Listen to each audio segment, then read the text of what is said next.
Esta vez toca a Venezuela. El Tribunal Supremo de Justicia dejó sin efecto la candidatura presidencial de la exdiputada María Corina Machado, obtenida por amplio margen en una elección primaria autogestionada el 22 de octubre.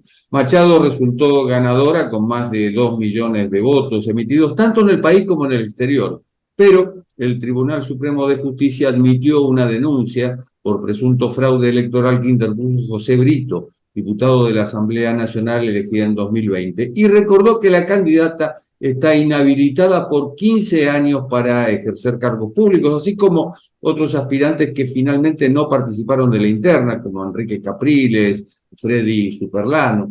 En fin, las primarias se realizaron sin apoyo estatal y se vieron empañadas por la censura de medios de comunicación de Venezuela y por problemas logísticos, técnicos y económicos. Fueron el correlato de las negociaciones del régimen de Nicolás Maduro con la oposición en Barbados.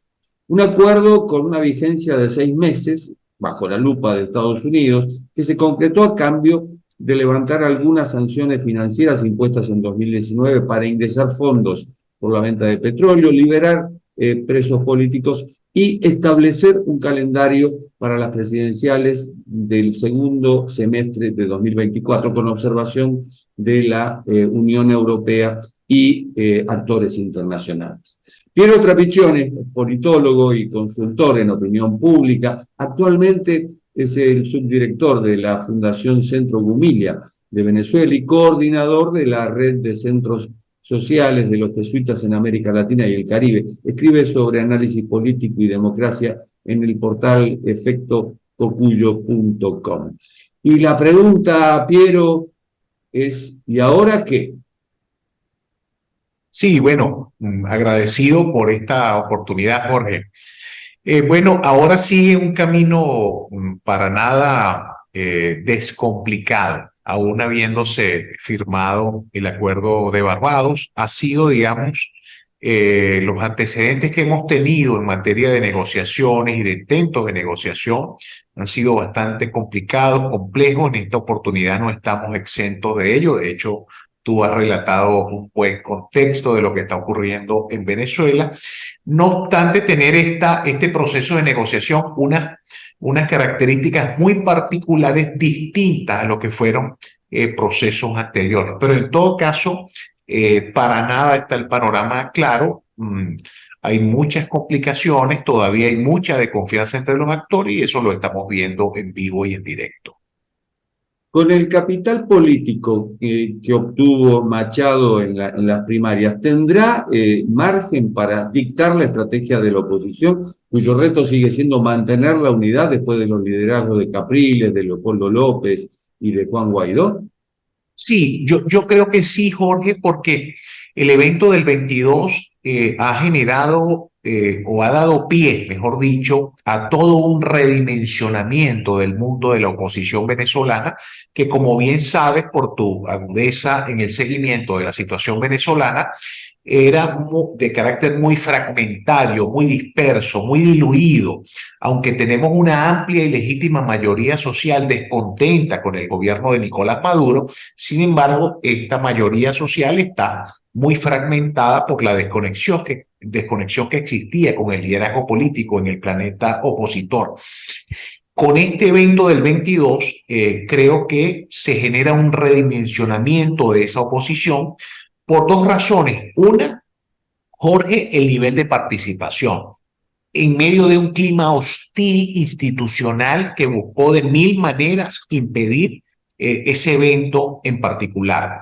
Y segundo, digamos, la acumulación de fuerzas que ha logrado María Corina Machado en estos meses. Yo creo que su principal jefe de campaña ha sido el propio gobierno, que con sus duros ataques logró llevarla de niveles entre el 10 y el 15% de apoyo popular a estos niveles que le permitieron ganar con más del 90% de la votación y además con una alta participación del electorado en medio del clima hostil.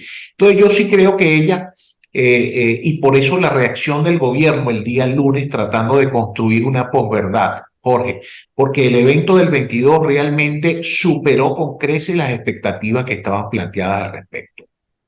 Pero uno de los puntos del acuerdo firmado en Barbados justamente plantea una ruta para que los inhabilitados y los partidos recuperen sus derechos políticos. ¿Lo cree posible?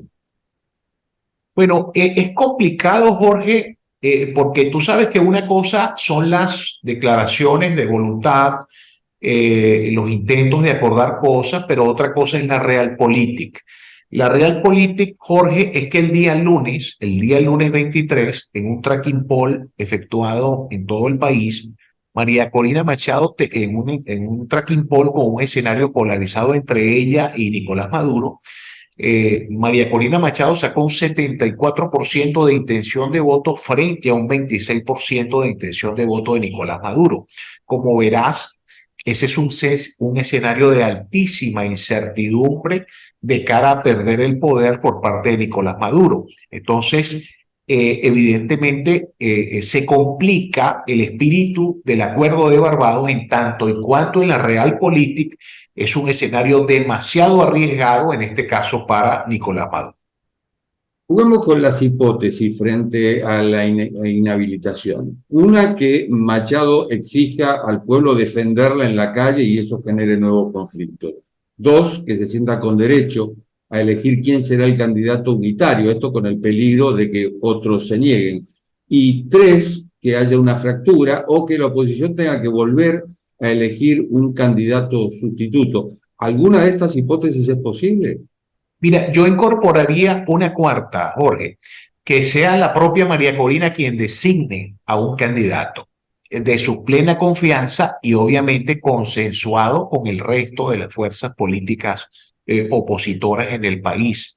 Eh, eh, Evidentemente, dentro de esas hipótesis que has planteado, unas tienen más peso que otras, pero yo creo que el juego, en medio de las dificultades y de las complicaciones y de lo que implica una alta incertidumbre de perder el poder por parte de Nicolás Maduro, digamos, el escenario está abierto para ser creativos, Jorge, no repetir errores del pasado reciente, analizar muy bien, hacer una lectura correcta de la opinión pública y sobre todo, digamos, apuntalar muy bien el manejo de la estrategia. Yo creo que es un tiempo de ser muy creativo en medio de ese clima hostil que puede presentarse de cara, repito, a ese escenario de incertidumbre, Jorge.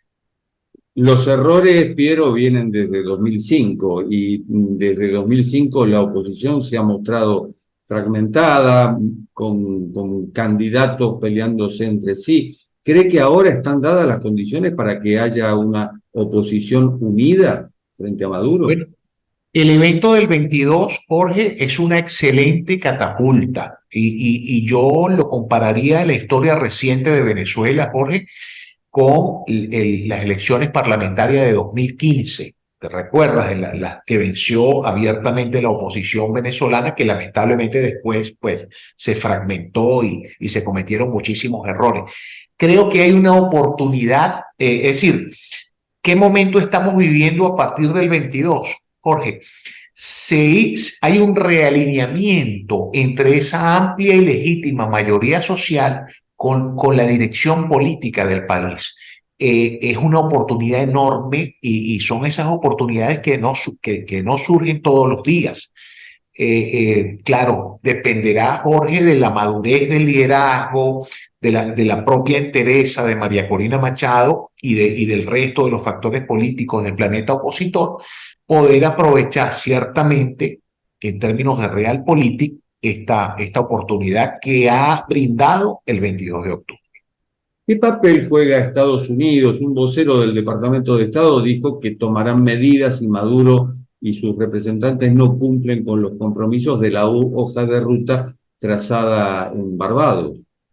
Sí, Estados Unidos en este momento, Jorge, tiene una importancia geopolítica, geoestratégica y diplomática superior a cualquier proceso anterior, porque justamente, y es lo que diferencia estas negociaciones de las anteriores, es la bilateralidad. Es decir, el peso fundamental de esta negociación ha estado apuntalado por un relacionamiento directo entre la administración de Joe Biden y de Nicolás Maduro.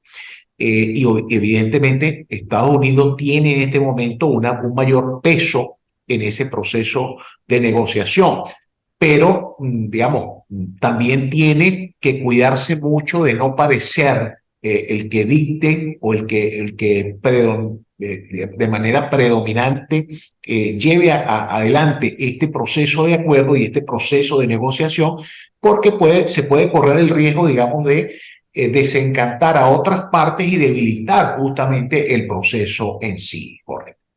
Es decir, castigo o rediseño de la estrategia.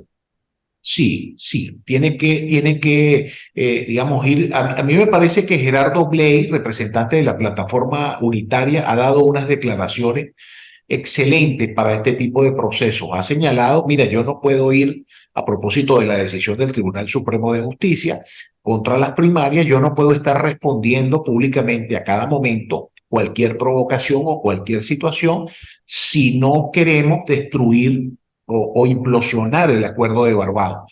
Y creo que Estados Unidos tiene un papel, digamos, muy estratégico en este proceso, pero tiene que cumplirlo con mucha finura, con mucho estilo, si realmente, digamos, quiere que se avance de una vez por todas en el proceso. Creo que Estados Unidos tiene que ser más pragmático que nunca, Jorge. Hay una nueva legitimidad, lo ha comentado, de origen para recomponer el liderazgo político de la oposición. Ahora, la duda es, ¿Machado une o divide? En el pasado desunía, Jorge.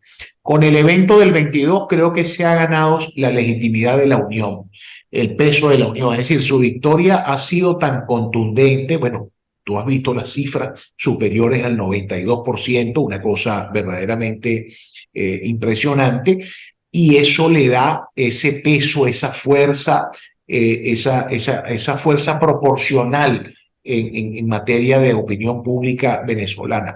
Sin embargo, Jorge, digamos, no significa esto que deba conducir el proceso con soberbia, con arrogancia, con individualismo. Creo que todo lo contrario. Si ella acepta con mucha humildad este respaldo masivo que le ha dado la sociedad venezolana, creo que digamos, tiene las credenciales suficientes para hacer ese redimensionamiento de la oposición y para conducir ese proceso, digamos, con mucha firmeza de cara al 2024.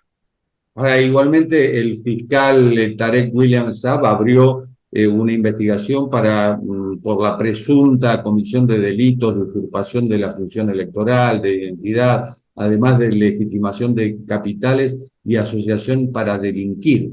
Son cargos graves. Sí, pero yo creo que más allá del peso jurídico, Jorge, o del impacto jurídico de esta investigación, aquí lo que se trata es de construir una posverdad. El gobierno está tratando de construir una posverdad que genere una duda razonable en la opinión pública venezolana sobre el evento que ocurrió el 22 de octubre. Entonces allí tú vas a ver esfuerzo de la fiscalía, pero también vas a ver declaraciones de voceros gubernamentales, también vas a ver declaraciones de voceros de la oposición alternativa o de la otra oposición o de la oposición minoritaria, según el término que se le conozca, generando o tratando de generar una duda razonable sobre el evento del 22. Entonces, más allá de los impactos jurídicos, que suenan terribles, obviamente, tú como bien lo has señalado, creo que de lo que se trata es de generar una posverdad para quebrar, digamos, esa legitimidad o esa relegitimación que ha ganado la oposición con el proceso del 22. Pero más allá de la necesidad de un cambio, que es evidente, ¿ve posible que la oposición se imponga al aparato del Estado con las Fuerzas Armadas incluidas? Bueno, tienen que pasar muchas cosas, Jorge. Digamos, a nivel de opinión pública, como te decía, las encuestas posteriores al evento del 22 dan claramente una ventaja de más de 40 puntos a María Corina Machado sobre Nicolás Maduro. Evidentemente, Nicolás Maduro tiene el control territorial. Hasta ahora, digamos, ha logrado concentrar una especie de hiperliderazgo sobre el PSUV, sobre las diferentes corrientes internas del PSUV. Es decir, Nicolás Maduro está al control, pero obviamente no es lo mismo estar al control en un determinado tipo de situación, Jorge, que, digamos, cuando se genera un efecto avalancha, una construcción colectiva, una construcción ciudadana que le dé una fuerza popular importante a la contraparte. Entonces, allí pueden ocurrir, digamos, quiebres en el bloque hegemónico, fracturas internas graves. Es decir, de aquí a esa elección de 2024, Jorge, obviamente van a pasar muchísimas cosas.